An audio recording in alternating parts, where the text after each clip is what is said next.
Welcome to my weekly live stream where we discuss about the latest techniques about iOS development, about SwiftUI, about Figma, and how do we design in a way that code is always in your mind. And so this week we have a very special live stream where I'm going to show you, what we've been building for the past roughly 6 months. And we've been using exclusively SwiftUI. I've been showing you the progress of the design over the past 4 weeks, I believe. And we've been implementing everything from scratch with a new design. It's already on TestFlight. You have the link in the description, and it's available to anyone if you want to test it. But otherwise, I'm going to be showing you a demo here, and I'm going to also explain the process. So how we managed to get here from nothing. What is it like to work in a project like this? And how do we work between designers and developers, and myself as a founder who does a little bit of both?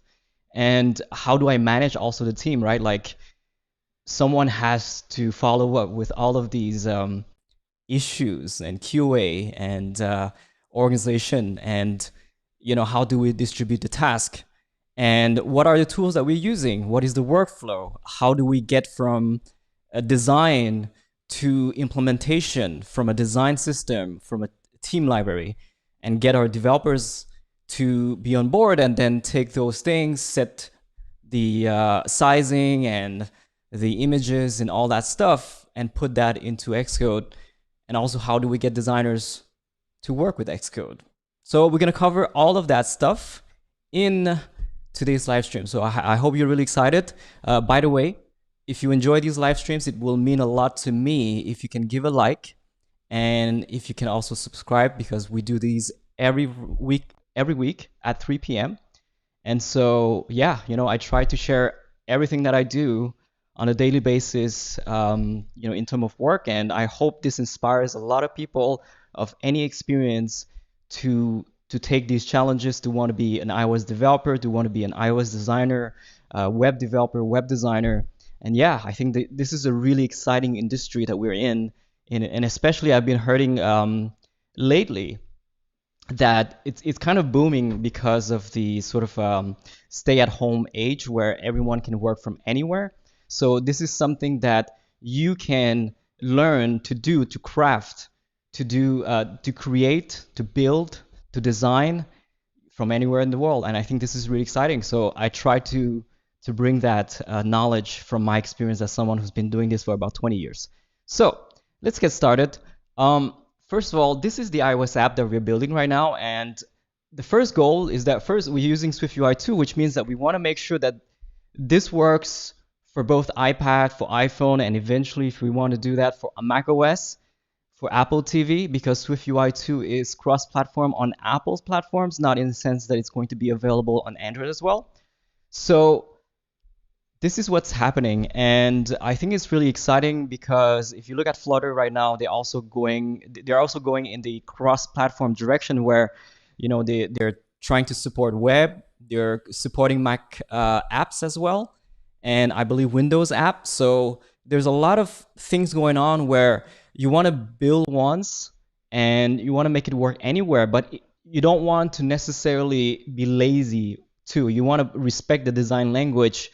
You want to use the same sample code that is going to work across all of these platforms, and the platform will do the translation for you rather than you.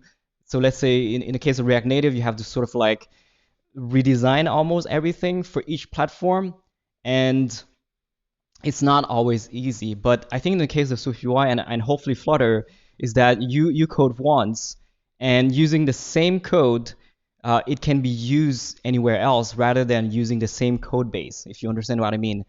So we're not going to necessarily use the same entire code base for all the apps, but we will use the same sort of coding philosophies and snippets and controls that's going to be translated across platforms. So I'm going to get more into the details of that, but that's the goal. And the design that we have is here. So if you want to look at what kind of a typical iOS app is going to look like, you're going to have about 20 to 50 screens. And you will want to design in light mode and dark mode. So here we're in the dark mode one, because we already have done the light mode version previously, which is a more basic version of the app. And you know, and then we wanted to spend a little bit more details, time on the details. And if you look at this design here, is a little more basic, but then we wanted to kind of elevate it a little bit by adding more technique to all of that stuff. We wanted to play with more animations, with some of the latest stuff that we can do, such as these glass backgrounds and the glow effects that we wanted to try and get that across to see if it might work. And of course, whenever you have a design in mind, you have to be consistent. You can't just like pick and choose one design from, one piece from one design and then another piece from another design, because it's going to look like a Frankenstein of a design. So essentially what we want to do is to be very, very consistent. And this is also something I've been discussing in my UI reviews previously, where if you're going to use this button that is glowing, you want to use that button pretty much anywhere where it fits this paradigm. So that's very important. It's also important to use dynamic type. So you're going to look at the iOS guidelines, and you're going to want to use like large title 1 to 3, headline, and all of these things. You're going to want to use the same names in Xcode as well. And sometimes you're going to want to customize those things, and you want to sort of like tell your developers what are the settings. Is it the medium? Is it using uppercase and stuff like that? So my camera keeps breaking, so I have to constantly reconnect it. So I made it easier this time. It's right next to me, so it's gonna take me 5 seconds instead of 15 seconds. Anyways, the color schemes, the gradients, and you want to set for both light and dark mode. You want to set the components, of course, and you want to make sure that any of these things are reusable, and some of these content are gonna be taken from an API such as Contentful. So where we use Contentful for content management, which means that all our content comes from a CMS on a website, and that website is a service called Contentful. So anytime we have a new course, a new author, a notification, we're going to publish that on Contentful. And so that's kind of like the content aspect and the components aspect. So when you're designing in Figma, you want to make sure that everything is set in components, and you can easily customize the titles and the backgrounds and the gradients using overrides. You also want to use maybe a variant or interactive components if it's interactive. And a lot of everything, once you get past the first stage of design, you want to set your design system, you want to set your components, you want to structure everything properly so that your developers can come in and they can easily inspect each and every element for designing. You want to also take care of the adaptiveness so that each of the screen, when it's being resized, it's going to look amazing, right? Like here, you want to make sure that maybe not this one. I think this one is definitely set up, right? So you can see that it's adaptive. And so this also gives an idea to your developers, well, this is how it should be adapted across different screens. And I think it's important to spend as much time as possible in Figma if you don't want to do the coding aspect and the UI aspect. But you want to spend all of this time kind of like making sure that all of these screens can fit for different screen sizes and iPhones and iPad. And you also want to study code to a minimum level, to a point where you know that this is feasible and this technique very much match that of the code. And one key thing that I find to be very useful, and this is kind of like an of course for a lot of designers is to use something like Figma or Sketch rather than Photoshop, where Photoshop is more like for photo editing. And when you have an app like Photoshop, it has too many options that are not available in code, and a lot of effects that are not available in code. Versus in Figma, most of the things that you do in Figma can be done in code, and everything is in vector. Everything is using background blur, and it's using blur effects, but it's not using, let's say, a spotlight or a lot of like different options that you find in Photoshop that has nothing to do with this, or the 3D options or the brush in Photoshop that you wouldn't be able to do it in code. So that's something that if you want to be a UI designer, this is very important to use Adobe XD or Figma or Sketch. And you want to be able to easily share your design to your developers so that they can inspect the elements themselves. Sometimes you want to pass some comments so you can use annotations. And you want to set the different states for each of the elements. You want to set empty states, press states, and active states. Okay, so yeah, this is how we organize our file. And as a designer who codes, I can always make changes to these things, and whenever there's a question, I can easily make the adjustments necessary. Especially what happens as a designer personally is that a lot of my design decisions change when I start coding it in terms of UI. And you have to expect that, which is why I believe that designers should learn some of the foundation of code, like what is a navbar, what is a text field, and how does it work, and what is a visual effect blur, how does it work, what are the limitations of it. And you don't need to necessarily code it, but you need to know what are your limitations, what is the blur strength, what can you do with the colors, what can you do with the gradients, how can you clip some of these shapes. And so once you understand those things, it makes you a much more efficient designer. And when it comes to the discussion table with your developers, you're going to be able to kind of speak the same language as them. So that's the design aspect. We have different types of designers, of course. We have designers who are more UI oriented. We have designers who are more UX oriented. And we also have designers who are more visual and aesthetics and graphics oriented. And, it doesn't hurt to know a little bit of most of these things and then to specialize in one thing, right? So if you are a UI designer, you want to specialize in design and UI and all of these interactions. If you're a UX, you want to specialize in the flow, but you also want to be a good copywriter or a content,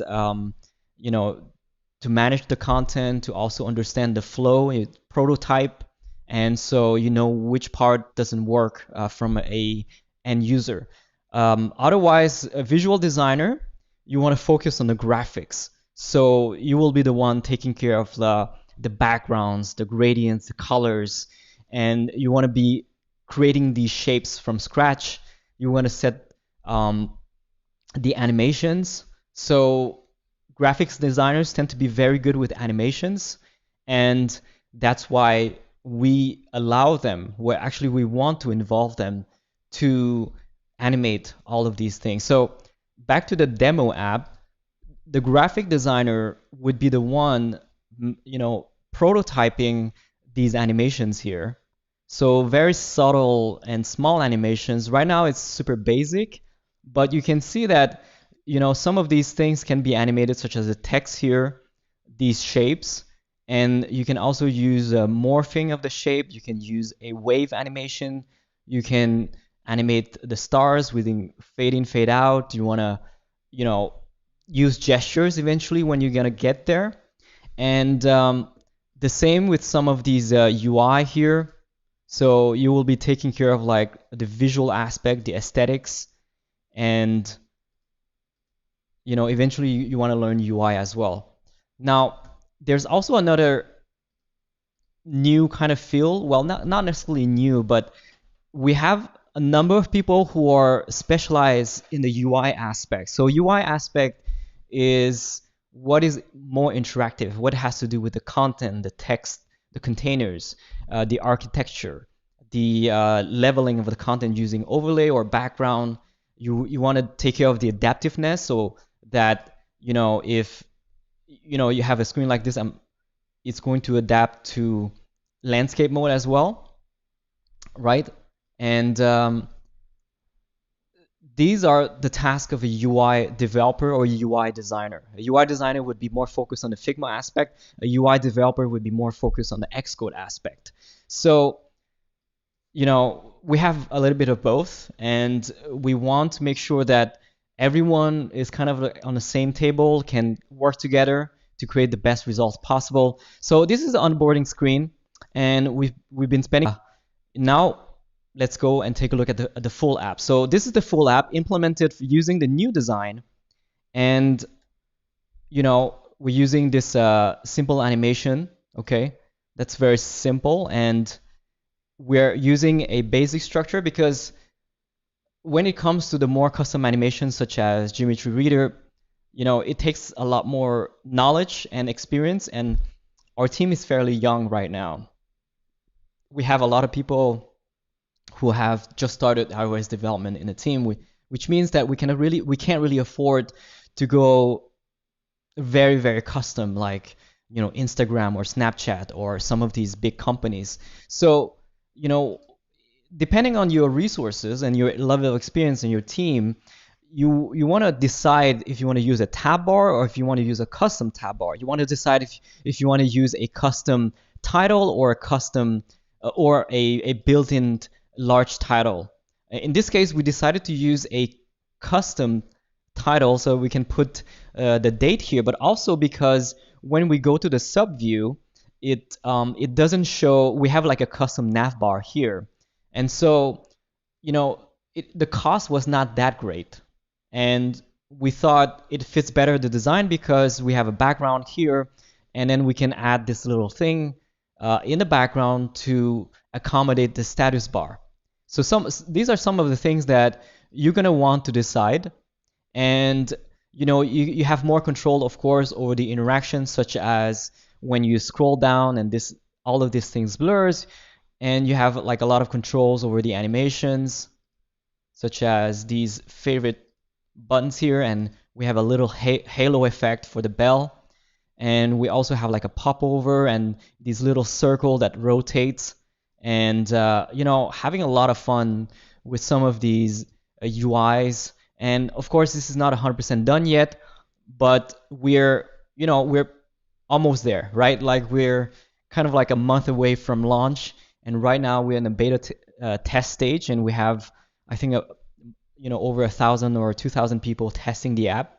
And so, yeah, this is the content aspect. We also use a web view here, and this is rendered using HTML. We're also parsing from Markdown that we write in Notion. For those who don't know what Notion is an app where you can write content, and we actually use Notion for a number of reasons, such as management of tasks. So in the past we've been using a lot of apps such as I don't remember the name. It's been so long. So Trello and some of these other apps. We also tried using GitHub for tasks, but eventually we just thought, well, why don't we just all use Notion? Because we're using Notion for content, we're using Notion for for tasks, we're using Notion for organizing different projects and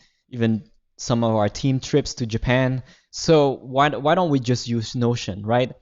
And all our tasks are basically set here, and we feel like it's the easiest way to get something done. We don't need to follow up so closely with each and everyone. Just everyone comes here and they're like, okay, this is the task, and you check when you're done, and before deleting it, you ask the person who's in charge of QA, and then they're gonna check if it's done well, and then they can delete the task itself.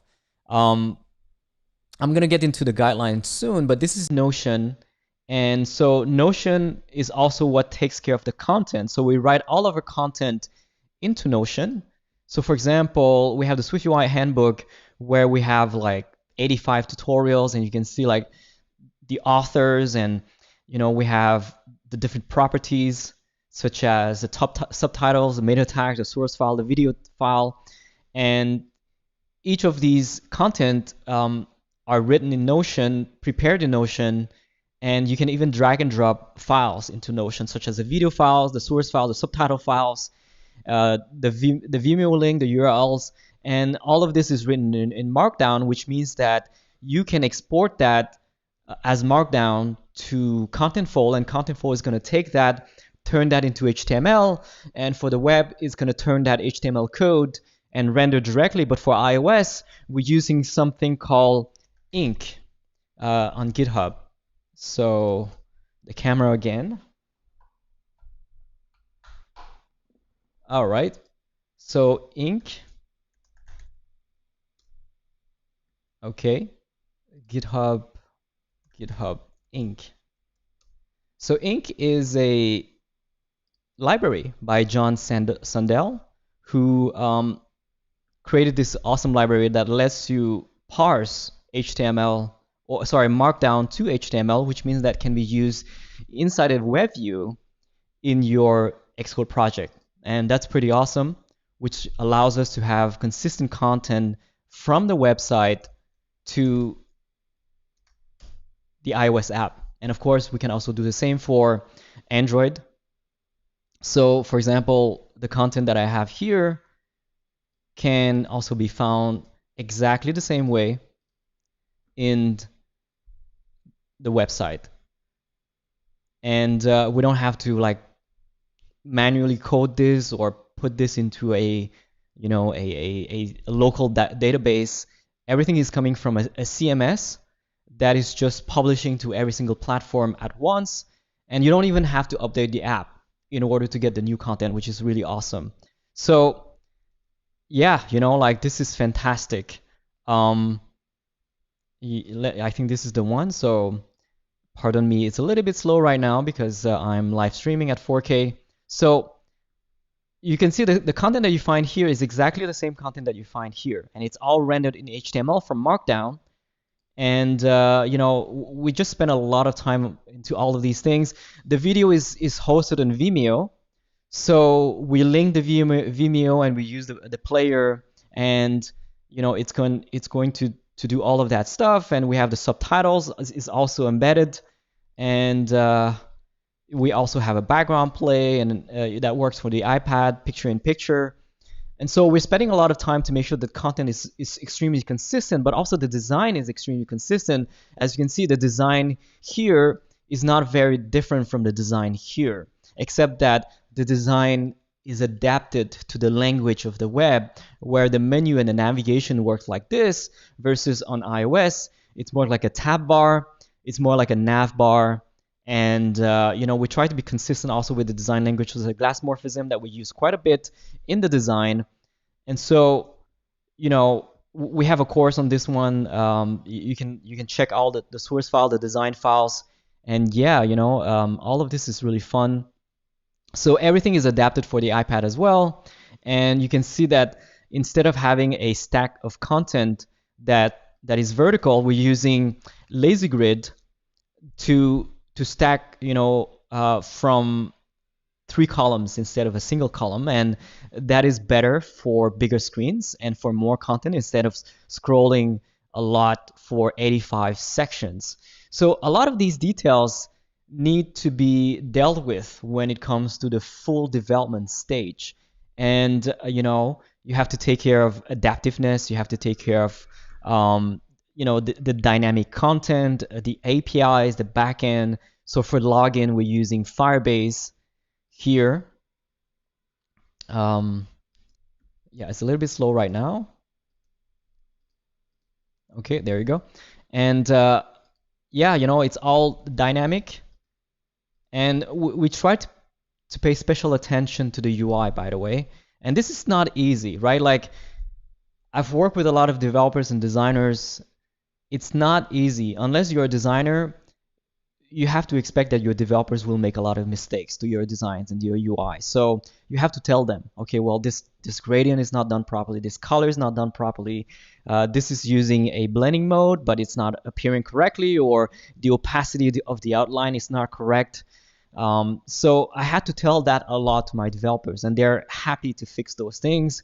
So, make sure to be patient with each other, and make sure to be participative in each of the stage of the process. So you can see this is the design itself, and this is the full development of it. And you can see that it's done fairly well, and it's all adaptive, and so no complaints here. Even some of the blending mode of the outline here is done. The blending mode of the outline of the fill and the gradient. We even added the animations, which is super easy to do in SwiftUI. And so, yeah, that's just to show you that we spent a lot of time on the details and making sure that it also works beautifully with the dynamic content. So not just with lorem ipsum. You want to make sure that all the titles are correct. So when you design, you can see that I'm using the full real titles rather than lorem ipsum. I know a lot of designers, they like to use placeholders, and I tend to not like that because it doesn't give you a good idea of how it's going to look like when you have more text. Such as one example that I can give you is for SwiftUI Livestream, we tend to have like super long titles. So, a lot of designers, they don't really anticipate that it's going to have more text. And so how it's going to look like, and that's the big question. So the same way, sometimes you have some of these elements that are in the way of the text. So I did this funny little thing where you can scroll down and it blurs and you can read the text. So, small details, but we try to kind of solve these issues as much as we can. And this is not to say these are the perfect solutions, but, as a small team, we try our best. And the same with the content dynamicness. So for example, when we have 2 lines of text here or 3 lines, that makes the whole container smaller or bigger, and it aligns to the bottom of everything. And so such small details, but you have to really solve these when it comes to the development stage. So now we're going to get into each of the tabs. We want to have like an easy navigation. So we feel like the tab bar is the best navigation, especially when it comes to, the longer iPhones and the bigger iPhones. When we had the small iPhones, it was fine to have the navigation at the top with a hamburger menu, but because you can reach everything using your thumb. But nowadays, now that the phones are so big, it's impossible to use it with one hand when you have a navigation at the top, which means that the tab bar is the best solution for navigation when it comes to the phone. And so we even moved the search to, instead of search like what we had before, now we have the More tab, which have a lot more options here. And so now we move the search here because we don't feel that the search is going to be used as much as the More tab. And before, when you tap on the profile, it goes to sort of the account, which is a modal, and then you sort of navigate your history and your favorites here. But we feel like using the tab as an option is just a better experience overall. And so that's exactly why we did it this way. And so now we have history that we feel that it works really great for a lot of apps, such as for content like YouTube and the developer app by Apple, or some of the I guess the music app and the Apple TV app. So recently visited and history, we feel that this is really important to the experience, and the favorites. And we just released a new feature thanks to our team. We now have the ability to have the bell notifications, which means that you can subscribe to new content on a specific handbook or course. So whenever you add new content to that handbook, so for example, here we have 85 sections, 87, and we keep adding every single week or every single month, And so, you know, if people want to get updated on those things, they're gonna favorite first, and then they're gonna click on the bell notification. And you know, we feel like the notifications on iOS is so powerful nowadays because it's attached to the Apple Watch, and you know, people are so used to notifications instead of emails. And emails, it's not that it's dying, but definitely with the GDPR, it's definitely something that people have abused a lot in the past. And you know, it gets very annoying very fast. And notification is one of those tools that you have a lot of control over, right? You can easily, you know, first of all, when you open an app, it asks you, well, do you want to have notification, yes or no? You can always say no and never receive notifications, right? And so that, in essence, you already subscribe to it. And versus the website, you think about it, like oftentimes, especially 5-10 years ago, you just sign up and people start sending you emails. You don't even, you know, give your consent. So we feel notification is really cool. You can send more, and people can sort of like can customize if they want to have it more frequently or less frequently. They can subscribe depending on what content they want to subscribe to. And we feel like it's great. And especially for an app like Stocks, for example, you want to make sure that you're always ahead of some of these notifications. So yeah, we feel notifications is great. So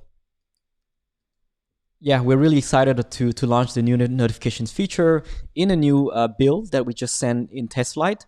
So you can decide to have notification turn on, and when we're gonna have, you know, you can also turn it off, and you can subscribe based on, you know, which course you want to subscribe to or the handbook.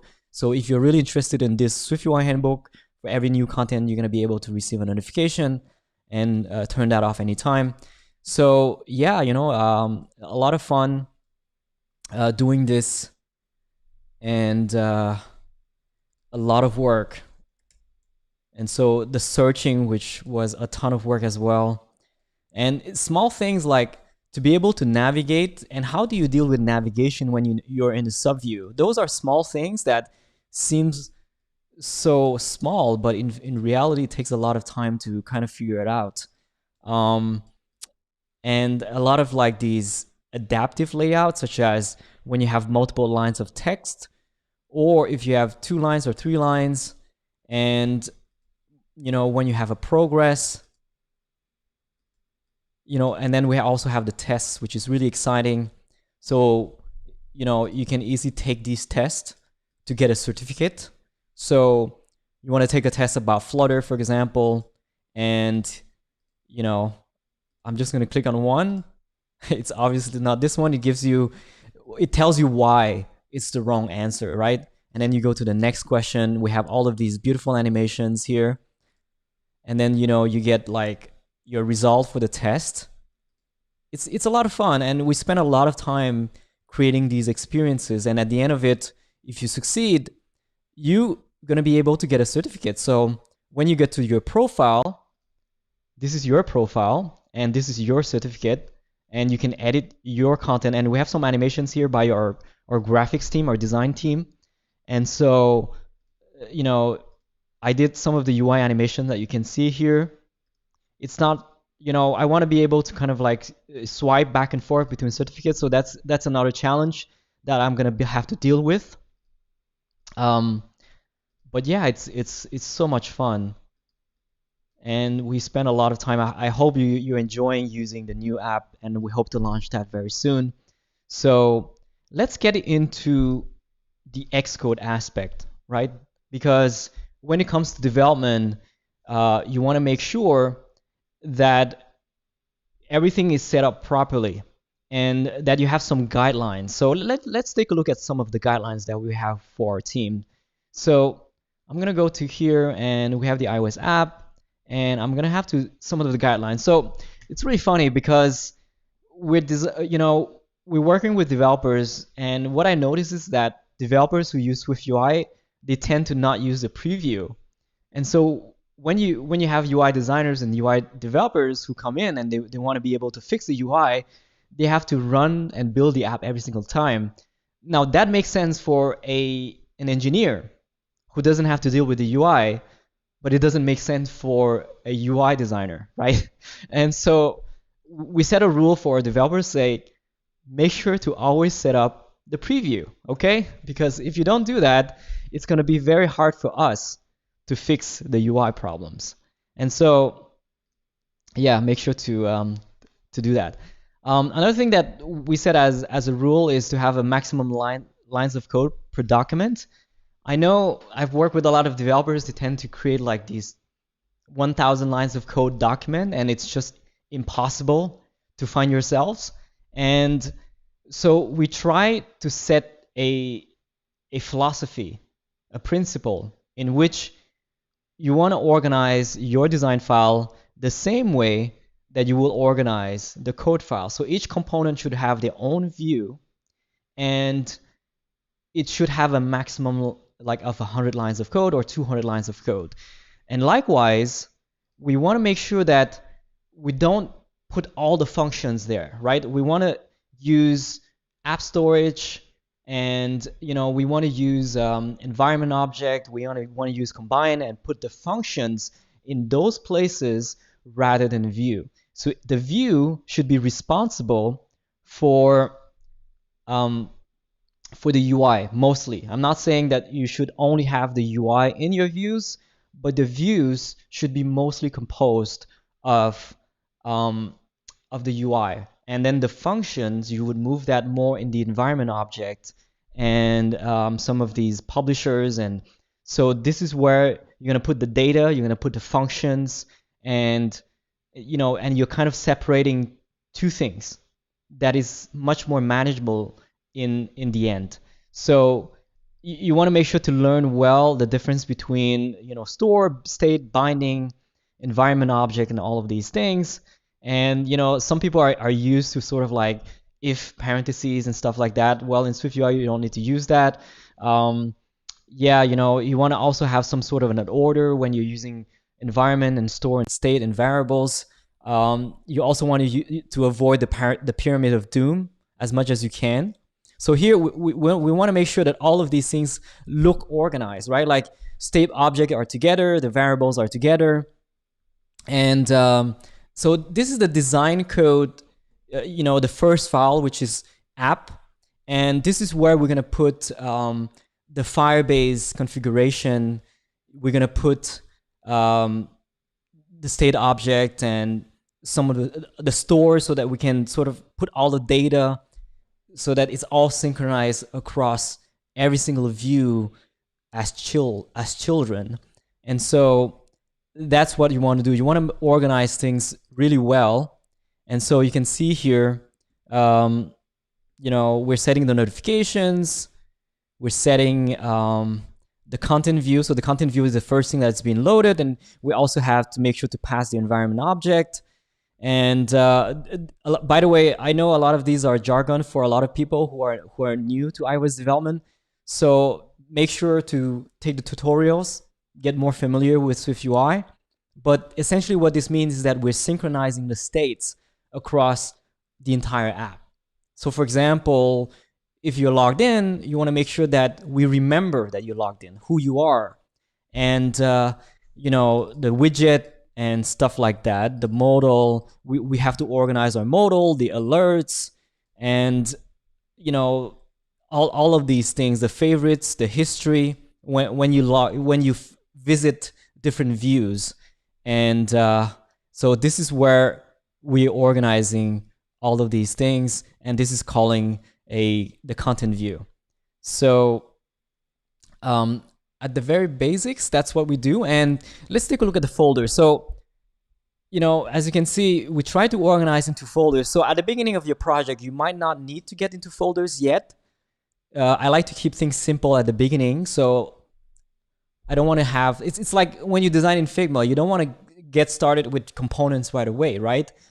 So the same with when you start an iOS project, you don't want to get into folders right away, unless you start getting to a point where you have like 50 copies of the same component, or even 10, or even 5, or even 2, then you start creating a component. And the same with here, we don't want to start creating folders until we have like maybe 10 views, and then we start having like 10 components, or the models, and we have to separate the different types of data. And yeah, my Xcode right now is giving me the beach ball of doom, and that's because we have a big project. And again, sometimes it does this, especially during the live stream. So hopefully it's going to be solved. But yeah, now let's talk about the config here. I can't show the config because these are the API keys for development and production, which means that you don't want to store your API keys to GitHub.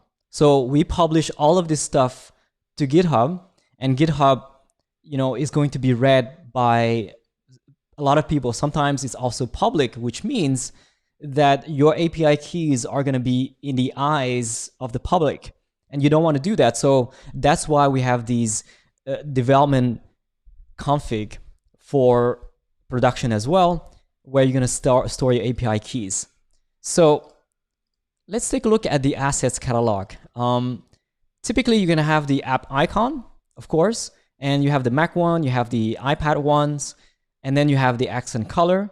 Then for designers, you want to set your colors. And the reason why you want to set your colors is because you want them to automatically adapt from light mode to dark mode, versus having to set an if statement in your SwiftUI code. So instead of doing that, you reference the color name, and then you have access to these different colors for light mode and dark mode. And so you want your designers to organize this from the design system, ideally. And then you also want to set some of the preset assets sometimes, especially for prototyping. So, excuse me. When it comes to prototyping, you don't necessarily want to set like an API data and set an API call. So sometimes you're going to have like some sample illustrations and live streams. And so you're going to use that right away in your prototype. But when it comes to the production code, that's when you start using API. And that's where you're going to be using SDWebImage, SDWebImage for calling some of these web images using URLs asynchronously. And so that's what we're using. We have a number of packages that we use. So I mentioned about Contentful. I mentioned about Firebase from Google. And then I also need to mention about Apollo. So we are using GraphQL. And this is fairly new in iOS development. So in iOS development, oftentimes people would use technologies or frameworks that are specific to Apple platforms. And for us, unfortunately, we can't do that because we have a website. And the website needs to have the same data as the app. And so because of that, we can't use some of these frameworks that are specific to iOS. And so that's why we also use GraphQL on the website, because we use Gatsby. So because of those reasons, we want to make sure that we use all the same techniques. And there are also some key advantages to using GraphQL. So we have more control over the level of the data. So you can go deeper into the children elements, right? You can load the entire data, and then you can go into the sub data, into the sub data, and you can pick and choose which one you want, versus content delivery API is going to have some of those limitations. So that's why we decided to switch to GraphQL, and it's also more consistent with our website. So yeah, this is Apollo. Apollo is an iOS library that allows us to use GraphQL from a data that would be GraphQL. So that's why. Now, in terms of the navigation, so navigation is the first thing. You have the content view, the tab bar, and the sidebar. And so the sidebar is for the iPad, the tab bar is for the iPhone. And then you also have the views. So the views are kind of the main views, and we also have the modals and different. So yeah, we have the beach ball here, which makes it really hard to show you what's going on here, and it had to happen during the live stream. But okay, so the views. All right, we have the main. These are the main views, which means that the main views of the the home screen. So learn, courses, tutorials, and then the detail view. So this is where we get into SwiftUI handbook, and then this is a kind of like a detail view from the main view and the section view. So this is the chapter view, and this is the section view. And so you have to organize this here. We also have the web view. So this is going to take care of the content. And what else? Notification view. And then another type is called modal. So modal is anything that goes on top of the content, such as the login, the sign up. So this would be a modal view. And the modal view is going to have a background. So you can tap on the background and you can dismiss it. This is all made custom. This is not the main sort of, you can also use the built-in presentation, such as you have the full screen cover, but also the sheet modifier. And that would be, let me show you this one. So again, you can decide to go to the custom route, which we did here, or you can go to the full screen cover mode, which is what we did here. So this is using full screen cover modifier versus here this is using our modal system. Maybe I can show you what it looks like. So we have a bunch of modals such as sign in. So you can see most of the views hopefully are roughly 200 lines, right? And we don't really count the preview because the preview, allows us to set to different light mode and dark mode, and for iPad as well, so that this is great for the preview. And so I don't really count this as lines of code, but definitely here, we try to put everything. We have like these smaller components, and then we try to set the structure at the beginning. So at the beginning you're gonna have body. And the body sometimes is going to have the geometry reader. What is geometry reader? It allows you to detect the screen size, which allows you to make it adaptive to iPhone and iPad, but landscape and portrait. And on top of that, versus using the bounds of UI screen, the geometry reader is going to update in real time when you change to these different environments, such as portrait and landscape, versus the UI screen is not going to update when you go and switch between the two. And so that's why you want to use geometry reader instead of the bounds, the UI screen, right? And so sometimes you're going to have to do that. And when you have the geometry reader and the Z stack, oftentimes you're going to get this pyramid of doom unless you organize into multiple components. And in this case, that's why we have body and then we have content. So the main structure is always going to have a Z stack typically, and the Z stack is going to take care of the background and whatever background that you have, and then we put the content inside it. Sometimes you're going to put the background as a modifier. Sometimes you're going to put this underneath the content, so before the content. And we try to avoid having too many of these containers as much as possible, and use as much as possible the frame, which means that we're using the max width infinity or max height infinity, so that we can avoid having too many containers. Because if you think about it, every single modifier is a container, and that's the beauty of SwiftUI. Sometimes you can have multiple backgrounds, multiple foregrounds, maybe not foreground, but definitely multiple backgrounds, multiple overlays, and multiple frames. And so that avoids having too many containers in your code. And we organize into many components. We also make sure that all of these components are easily readable and not have like a pyramid of doom kind of thing. So that's what's going on. So these are the views, components. So components is essentially the same as in your Figma file.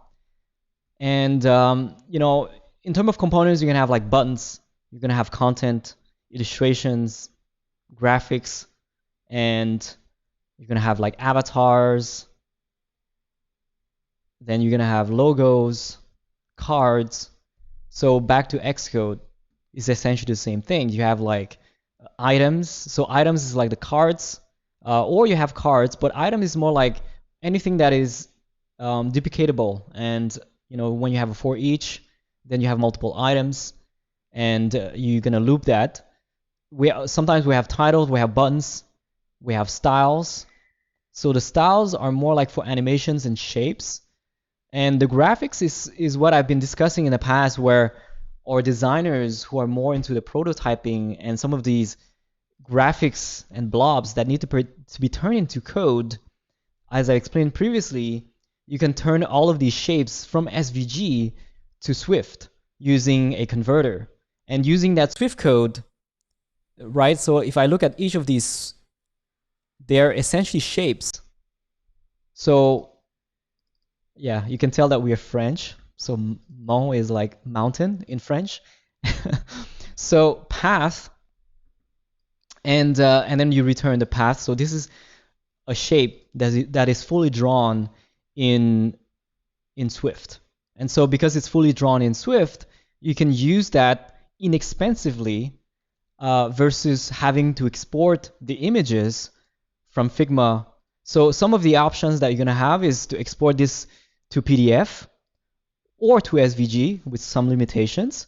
But let me give you an example of why we're not doing that. So if you look here, this face here at the minimum resolution, that this is not a big resolution, or even this one, even this is cut, you can see that it's already 823 KB, and that is a lot. Even some of the SVG for some of these vectors, that's a lot, 2 megabit. The blobs in PDF, 3.5 megabit. This blob here, 8.3 megabit. And why? I don't know why specifically, but probably because of some of these effects that we have, the blur and things like that. But when you do this in code, you end up with 1/100th of the size. So you go to graphics here, look at that. Like each of these are about 2. Maybe the face one is 32, and it's fully code. It's just code. And our designers are the ones who are doing this, not the developers, because this is very basic stuff. This is not difficult. All you need to do is just select each and every shape, turn this into a copy as SVG, and then convert that SVG into shape using Swift. And once you have that, then you have access to all of these shapes. Then you're going to start coloring these shapes using overlay, using masking, using fill. See here, I'm using M1 shape, and then it's using a fill, using a linear gradient. And so you color that in the code inexpensively. So you have something like 2 KB versus something like 2 megabit for some of these graphics. So that's why we decide to do, yes, megabytes, sorry. I always mix the two. And that's why we decide to do all of this stuff in code. But most importantly, we do that because we want to be able to animate it. Because if you think about it, some of these, some of these graphics are completely flattened, which means that I can't separate each of these blobs to be able to animate them. And so when you separate them from each other, that's when you can animate things and separately. So for example, in this view here, we have a background. So this is separately animated. We can add blur effect and whatnot. The same with the stars. So in light mode, we don't have the stars. And the same with like the background on the wallpaper here. In light mode, during the day, we don't have the stars, but in dark mode, you have the stars. So we try to do the same here. And so, the only way to do that is to separate these into multiple elements. Of course, it's using alpha transparency, and therefore, you want to be able to separate these layers properly. The same with the onboarding screens. And let me see. Yeah, so you can see that all of these planets are turned into graphics, and all of these planets are animated inexpensively. Okay? And all of these elements are about 2 KB each, which is absolutely fantastic. So, that's why we decided to turn in everything into code. And I hope you're going to involve your designers to do that as well, because it's such a big win. And on top of that, while they're doing this, imagine, while they're doing this process, which is not that technically expensive and difficult, they are learning code. Isn't that amazing? I mean, think about it. Once they learn how to do this and how to apply the modifiers and the structures and how to use these shapes, what is the next step? Well, the next step is that they're going to start implementing the UI. They're going to start animating the UI. If they choose to, they're going to start taking off the app logic. They're going to want to build their own iOS apps eventually. They're going to learn how to prototype in SwiftUI, right? So think about it. Look, I'm not the one who created this file here. It was created by Axon and they're the ones who studied everything here. They came up with even a solution that I haven't thought myself. And that's what is exciting, because each of us have a different role and a different perspective, and we all bring our flavor to the team. And when you mix all of these things together, that becomes a really exciting collaboration. And we all learn from each other. Like developers learn from designers, designers learn from developers, and eventually developers are going to become better at UI and graphics and design and animations, and then designers are going to become better at application logic, data, prototyping, backend, animations, of course, and gestures. So that's why I'm so excited about where we're going from this. So yeah, this is how we work. And what else can I cover? Let me just check. Yeah, so SwiftUIX, the package I've been mentioning multiple times, is also allowing us to use some of these missing frameworks or elements and controls from SwiftUI, such as a background blur, inexpensively. And yes, SwiftUI Inspector, very important one. So this is really cool for getting the gradients for your designers, the colors. And it's a Figma plugin that allows you to get the shape and the values of the colors. You can get the modifiers in SwiftUI. And from the creator himself, he told me that they're going to be supporting Swift shapes. So you're not going to need to use the tool for converting SVG code to Swift code anymore. You're gonna do that directly from Figma using the SwiftUI inspector, like this. So let me, I'm loading that. Okay. So when you select each of these shapes, you can see that I have the SwiftUI code, including the circle. You have the shape itself, and you have the gradient, which is a lot of code, which means that this is what our designers use. Is instead of coding this from scratch, they copy the code. The same. This is what I do with CSS anyways, right? Like sometimes I go to inspect and I would get the CSS properties directly. And so I find this to be so important for SwiftUI as well. So this is a fantastic plugin that we should all get. And soon, let me check for this shape here. So soon they're going to be able to support some of these custom shapes that we've been dealing with in terms of converting from SVG to Swift code. So I'm really excited for that. And they also, for the pro members, they also have access to auto layout. I haven't really tested that. I should. And you know, since we're using this increasingly, I feel like this is such a time saver. And especially for your designers who don't really know how to code some of these gradients from scratch, or at least, you know, at first, maybe later, you know, after a week. And by the way, to give you some insight, this is after 2 weeks of learning SwiftUI. Okay, this is not, you know, she just started 2 weeks ago. Okay, and she's already able to do some of these amazing graphics and animations that you see right here. Okay, and right now we're trying to do some of the more complex animations, such as morphing animation of these blobs. We're also learning how to do the wave animations that we have here.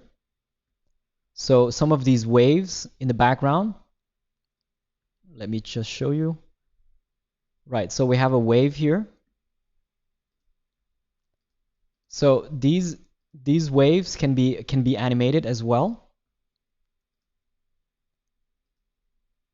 Look at this, like all the things you can do here. It's incredible. The blur effects, which use a blur layer with blur background. So blur background plus blur modifier gives this blur effect. And then you can use the angular gradient to color it, and that gives this beautiful effect. And then each of these mountains can be animated using, you know, maybe a looping as a basic, or eventually we want to learn how to morph the shape itself. That's going to give us an even cooler effect. And of course, we're still new. Like I said, we only started 2 weeks ago. Our graphic designers or designers in the team, they just started 2 weeks ago to adventure into SwiftUI, and this is already what they're able to do. Some of like these shapes, they are the one who did it. I didn't do it. I just applied some basic movement animation, and they're able to do better than me in terms of like some of these animations, because they can spend more time than me. I have to focus on teaching, and so sometimes I don't have like so much time to you know, to recreate some of these shapes from scratch. So they're the ones who are doing it. You know, the shape of the girl and all of these lines, the planets, and you know, we're gonna get better at animations. This is just the start. So yeah, I think that's basically it. Maybe I can finish with the process of publishing your app. So we definitely have tutorials about this. This is in the course. Once you're done with the app, you know, well, so this is the app. I haven't covered this because of Xcode beach balling, but you know, we have the the view model for the data, so from GraphQL and such, and the model, the data model for each. So this is the data structure. So for example, a question has this and some default question, and we have the GraphQL, okay? So the data from GraphQL. We have the store. So this is what's managing the states of which modal is being active or not. And network utils. Utils is for third-party libraries or local Swift files that we use as utilities. And instead of using a third-party library, we're going to put our kind of custom code extensions and put that into utilities. So yeah, that's how we organize our Xcode. I hope you found this useful. I also forgot to show you the widget. So we spent a lot of time, okay? You know who you are. We spent a lot of time working on the widget, and so we have the DesignCode widget right here. Look at that. It has even dark mode. Let me just fix the camera again. All right. And all of this is dynamic data, sorry. and we have different sizes. You can see anytime that we have a new section, like a new section of any course, is going to show in the widget. And we found that to be useful. In fact, after using the new iOS version, iOS 14, I find widgets to be so useful for consuming the news, consuming the new content for stocks. And yeah, we believe that this is something that is going to be very useful. A lot of apps are going to want to do that. And when you do that, you're going to have to learn deep linking. What is deep linking? Deep linking allows you to link any part of your app from a tab, or I think a URL as well. So for example, if I click here, it's going to go to the app, it's going to load that navigation and goes directly to the child view, right? And that goes directly to the search. Now, this is not easy to do from a technical perspective. And even from an experience perspective, you have to think about, well, how do we do it? Do we go directly to the view, or do we navigate from the chapter first and go into the view after? And so, yeah, we spend a lot of time on some of these things that seems so easy, but it's just not. And that's why we have awesome developers. And by the way, believe it or not, even our developers are very new to SwiftUI. We've only started really getting serious into SwiftUI for the past 5 months. And before that, we spent a lot of time on the on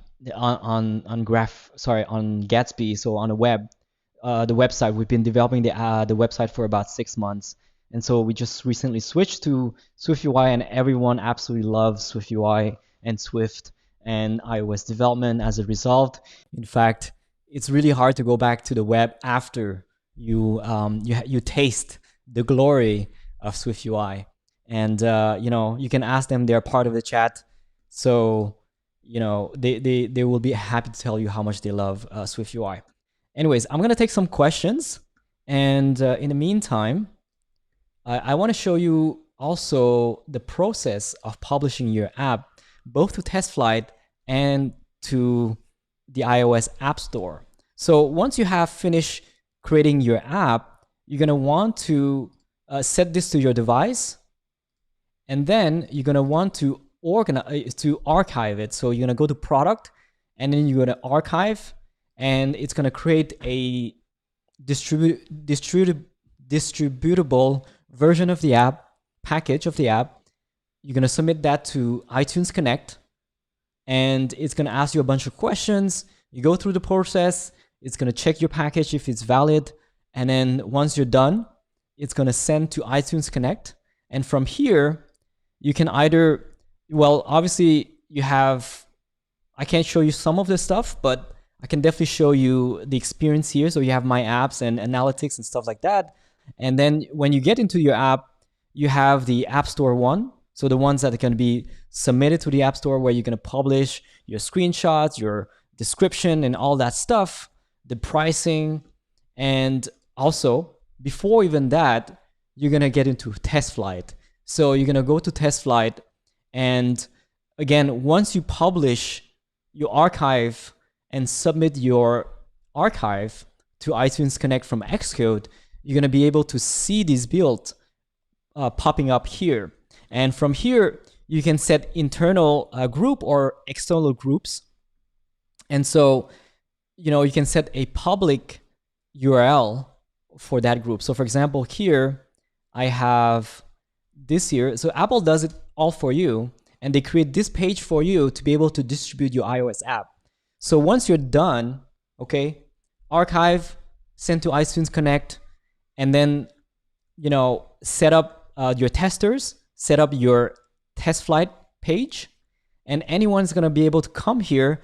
And when they open this from their iOS app, they're going to be able to install the app directly. And that's just magical. So that's how you're going to be able to publish your app. So it's not that scary anymore, right? And that is the goal of this live stream. Again, we have like many builds. So, you have your TestFlight, your different builds of different versions, and then you're going to set your external group So for example, here I have a public one called DesignCode 4, and I share this on Twitter, share this on Discord, and then people are able to test this. So you can see we have 1,487 testers, and you can see, for each of these versions, how many crashes that we have. And we also have a crash log. If I see here, right? So here,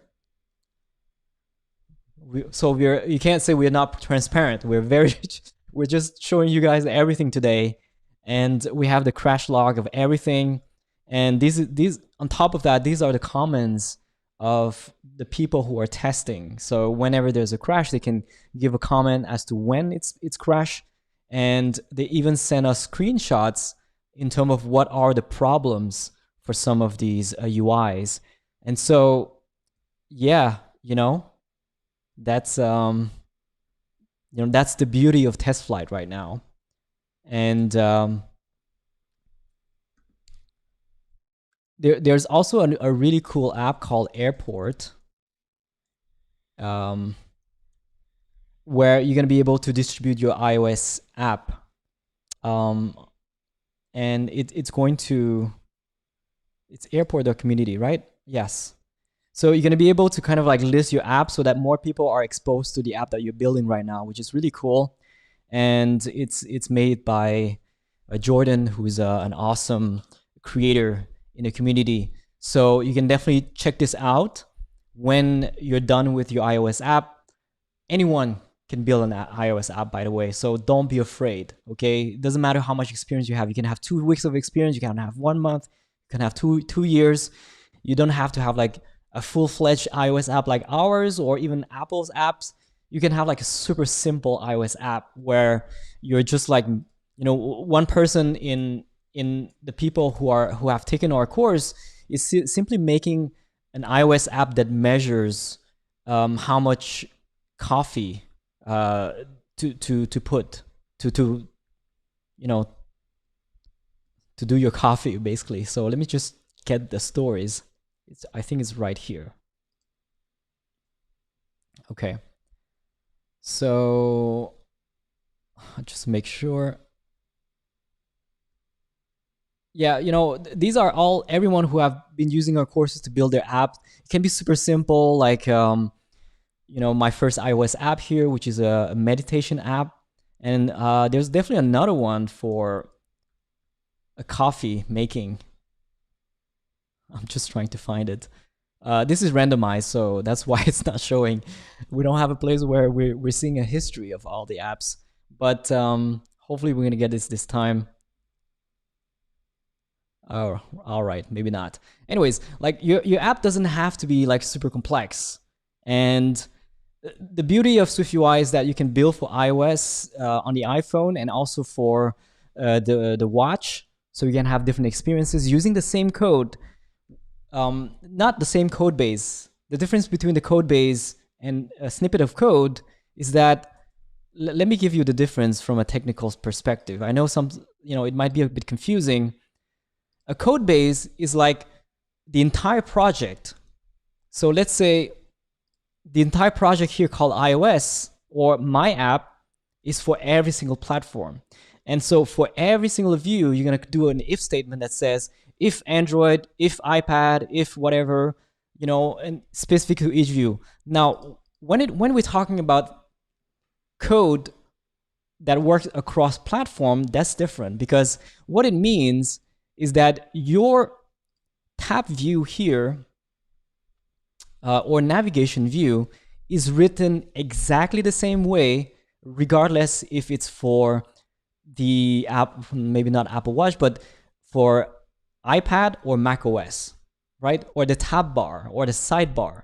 It's written exactly the same way, but the entire source code is specific to the platform. So for example, you're gonna have shared, which is shared across all platforms if you want to, but you can also have specific files only for iOS, for Mac OS. But most importantly, all of these controls will work and will be translated perfectly without having you to touch the styling right? You don't have to reinvent the wheel if you're using some of these basic controls such as navbar and tab bar and stuff like that. So that's the key difference between React Native, for example, versus something like SwiftUI that is like learn once, apply anywhere, right? And I think I really like this approach. I think I like the idea that the code doesn't have to change necessarily, and that Apple takes all the heavy lifting for you to adapt across all of these different platforms. So I find that to be a very exciting thing. So you don't have to relearn the code for different platforms. If you look at it, for example, between React Native and React, even though it's using React as a foundation, you're gonna find that the code is very different. Okay, the controls are named differently. But in SwiftUI, the controls are named the same way, right? A tab view is the same name versus in React Native, like you have, if I remember, they have like this tappable view and stuff like that. But in the web, you don't name it that like that. In the web, you name it like an HTML. It's image. It's A tag or H1 tag. But on the on React Native, it's named differently. So in that sense, it's not necessarily easier, right? Because a lot of these code have to be relearned multiple times, even though it's using React as a base. If you understand my point. So that's why I'm excited about SwiftUI, so that I don't have to relearn what is scroll view reader. I don't have to relearn what is tab view just because I want to develop for an Apple Watch or an Apple TV app or an iPad app. I don't have to relearn these controls. They work exactly the same way with some small customizations that might be different. So again, this is something that you're gonna get used to, but I find this to be so exciting about SwiftUI. So I hope you enjoyed this live stream. I'm going to answer some questions before we end this. And which database you are using and what service you use to send push notifications. So I believe, so Dara and Stephanie can definitely answer those questions, but I believe that we're simply using the Apple platform for the push notifications, and then we're using Contentful to push that from a sort of like a database and CMS perspective. So once we publish that from Contentful, it's going to send the notification to Apple, and then it's going to send to every device. And in terms of database, we're using Contentful, and we're using Apollo to turn that into GraphQL, and also we're using Firebase for authentication and some of the state management.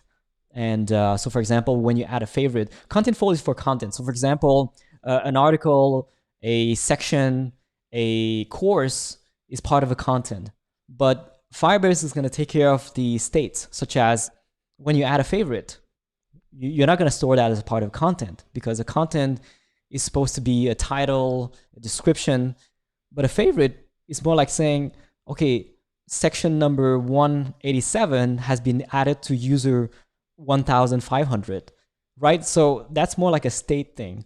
And that's why we're going to use Firebase for that versus Contentful for the content. And Firebase also takes care of the authentication. So let me see, we have more questions. How to get API? I'm not sure. Like, first of all, there are a lot of tutorials on YouTube and everywhere, and we also have a lot of tutorials about API calls. So feel free to do that. Yeah, it's not complicated. There's like the basic one. I have a bunch of videos about API, so you can check in my YouTube channel where I explain a little bit some of the basics of Combine and API. But otherwise, if you want to get more deeper, there are like many channels where you're gonna find this information. So for cross-platform, iOS app work on macOS, and yeah, so the concept of cross-platform, you have to understand that it does not necessarily mean Android and iOS. It can also mean between the different platforms on Apple, right? Because Apple likes to be able to control the quality of the experience. And therefore, when you create using SwiftUI, you can create across all of their 5 platforms. But I know that Android and Google have a different approach, which is they're going to use Flutter, for example, which is going to work for even iOS and Android. But, you know, at the end of the day, the question that you have to ask yourself is, do you really want to cover every single platform at once? Because think about it. Sometimes you want to start with a niche first. You want to start small, such as iOS or maybe Apple TV or Apple Watch or maybe Android or web. And then once that specific audience is successful, right? Like, you know, you have reached a certain point where people are asking for more platforms, then you can expand. And then it makes sense to, so if we really need to have an Android app, for example, then yes. But right now, we do feel that we already have a website, and the website is covering for most users. And we want to focus on SwiftUI because we can take care of the Mac app as well, which allows us to have a really good offline content. This is something that we're working right now to be able to download the content, and so to watch the videos offline. So you're going to be able to download it, the video, and go to airplane mode, and then you're going to be able to watch the video and read the content offline. And so that's the goal, and why we feel like you know, SwiftUI, for example, is a very powerful tool, and iOS development in general is a very powerful way to do that, because we can store some of these content, these videos, offline. Can you please show how you do all the network calls? So I'm not going to focus on that because this is not my expertise. I believe I explained quite a bit about network. And the problem with network things is that it tends to be a bit of private in a sense, right? Like we have like the development keys and stuff like that. Let me see, GraphQL. So we have the content query.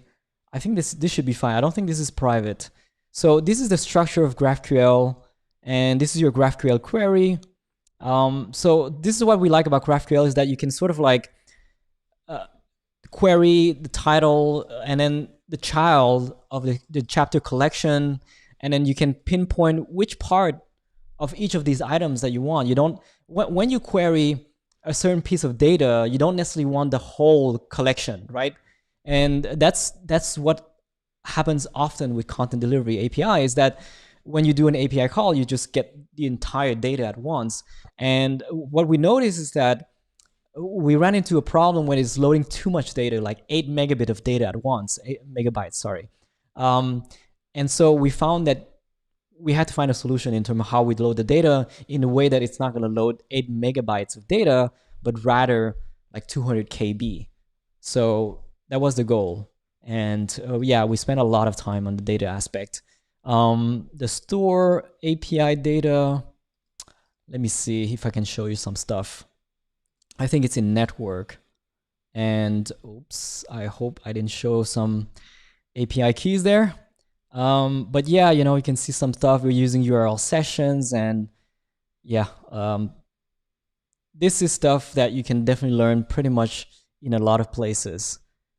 And yeah, I can't show you that much. Also, I'm not an expert in this field here. So I have a question about toolbar placement. Okay. Yeah, this is a very specific question. I don't know if I can answer that. I haven't played that much with toolbar item placement.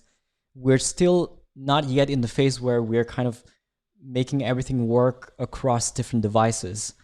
And especially for Mac, for example, because the Mac is going to have like the toolbar and action stuff differently from iPad. So the placement can be customized differently. So I'm not super familiar with that yet, so I can't answer that specifically. Yes, we will have more tutorials on the data side. In fact, Sai, who's part of the team, he's creating a course about advanced SwiftUI. So that should be launched in a few weeks. And we're really excited to show you the whole experience of using CloudKit, of using core data, Firebase, and the whole like login experience and editing your data and some of the environment object and hopefully app storage and state management. So that should be a lot of fun and look forward to that. While me, I try to focus more on the UI aspect and getting you started into SwiftUI. And so that's my kind of my thing. You know, I want to teach designers how to code, but also developers how to design. And I can't get as deep into the advanced stuff because the advanced stuff is when you're already kind of deep into development. And we try to do that. We have more and more people such as Stephanie and Sai, who's working on more advanced materials. So that's why we have 87 tutorials now in Handbook of SwiftUI, and we're going to keep adding more and more stuff that are advanced. So which is the best course for a beginner to start on your website? So this is a really good question. We keep having this question everywhere. What I can say is if you want to learn design, I would suggest with UI design for developers, design system in Figma, and I would also suggest to use our handbook. So someone today asked me, what is the difference between a handbook and a course? Well, a course is when you build an entire experience from step 1 to step 100, okay? And we handhold you every step of the way, step by step. So one is a continuity of the other one. And so we try to make it as friendly as possible. A tutorial, on the other hand, is when you can reference each of the technique in isolation. So for example, you know, you've finished the course and you're like, oh, maybe I don't remember how to do a modal. Well, do you really want to go back to the course and search for modal? Or you can go to the handbook and just search for modal. It's going to give you the 5-minute tutorial from scratch, and it's going to tell you specifically what you want to learn. And on top of that, the handbook gives you more detail into each of those topics versus the course is kind of like, it's going to give you a little bit of those steps. And we do that to be friendlier. And so that's the difference between the two content. And for a beginner, like I said, for design, you want to take the course, UI design for developers, and at the same time to reference or iOS design handbook if you want to do for iOS.